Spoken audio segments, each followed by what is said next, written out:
Peace be with you, friends. We have a special treat this year because the feast of Saints Peter and Paul, June 29th, falls on a Sunday. It gives us a marvelous opportunity to meditate on these two monumental saints, these pivotal figures in the life of the church. I've been thinking about Peter and Paul a great deal lately. Just about 10 days ago, I was in Rome doing television commentary around the papal conclave. I spent a lot of time moving about the city.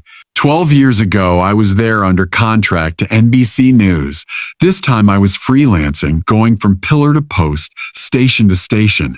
And let me tell you, you cannot move around Rome without being struck by reminders of the ancient Roman Empire. Take, for example, a place called Largo, Argentina. Not a famous spot, but an immensely important one, because that is where Julius Caesar was assassinated by Roman senators in 44 BC. The ruins there belonged to the theater of Pompeii. The Senate building was under renovation, so they met in the theater, and it's there that Caesar was stabbed to death. You can drive right by it today, and when you do, you think, what history turned on that event? The death of Caesar, then Brutus and Cassius against Mark Antony and Octavian, the rise of Octavian, who becomes Caesar Augustus, and the emergence of the Roman Empire. One brutal moment shifting the course of world history. Not far from there stands the Circus Maximus, or Circo Massimo. There's not much left of it, but you can see the entire outline and appreciate how massive it was. 100,000 people, maybe more, could gather there for games and chariot races. Imagine people streaming in from every corner of the ancient world to that spot to cheer, to compete, to behold the splendor of Rome. Above it rises the Palatine Hill, one of the primary hills of Rome from which we get Palace, Palazzo, where the emperor's palace was situated. His private box projected over the Circus Maximus, a literal throne perched over Roman power and prestige. Look east from the Palatine and you find the Roman Forum. Today it's a collection of ruins, but in its day it was the very heart of the world. The Senate House, magnificent temples, marketplaces, the center of Roman public life. During the height of the empire, people from Africa to Britain came there to trade, to debate, to participate in Roman rule. Beyond the Forum stands the Great Colosseum. Nearly 2 millennia have passed, and yet it remains breathtaking, massive, elegant. It became the blueprint for almost every modern stadium in the Western world. You can still hear in your imagination the roar of the crowd, the gladiatorial contests, the games that transfixed the ancient world. My point is, you cannot go to Rome without absorbing, as Edgar Allan Poe said, the grandeur that was Rome.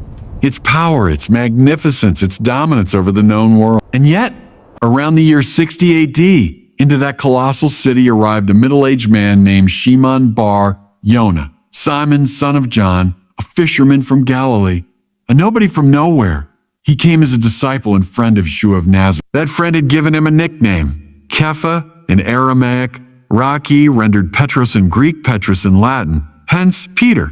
Peter entered Rome with a stunning message that Yeshua of Nazareth, whom Pontius Pilate had crucified, God had raised from the dead. And this Jesus, not Caesar, was Kyrios, Lord, King of the world. That was Peter's news. They speculate he lived in what is now Trastevere, today a trendy restaurant-filled district, but in those days the Jewish quarter. Here he proclaimed Christ. The Romans found his message disquieting, even dangerous.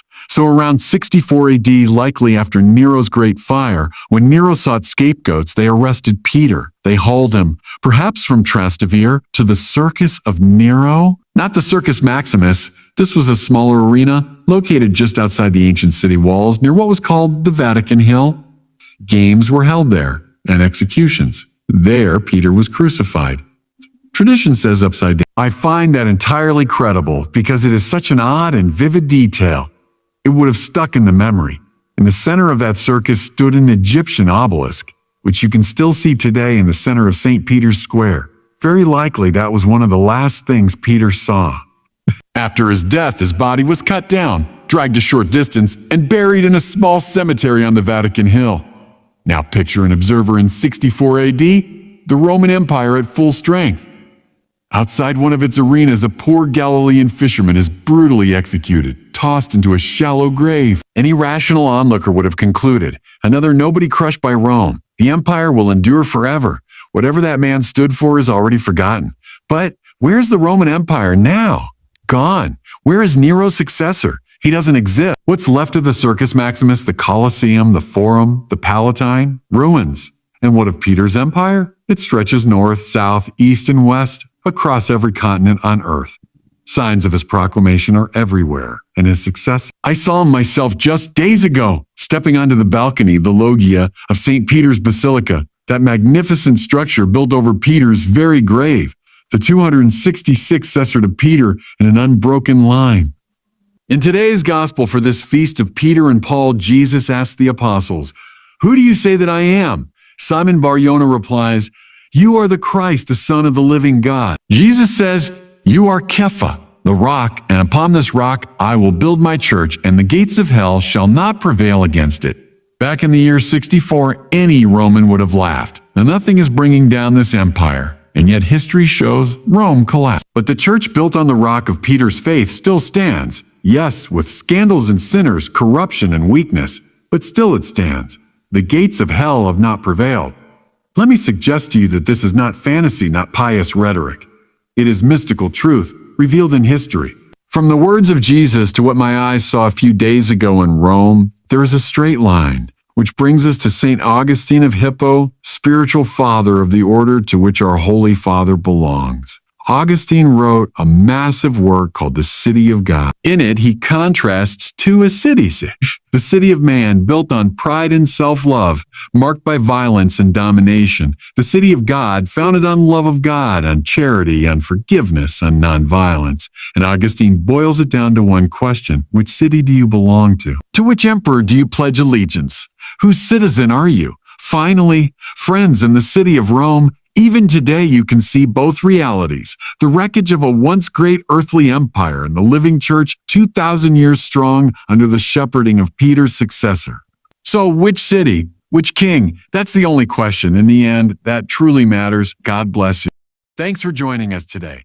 If you found this message uplifting, don't forget to like, share, and click that subscribe button so you won't miss future reflections. God bless you, and see you next time.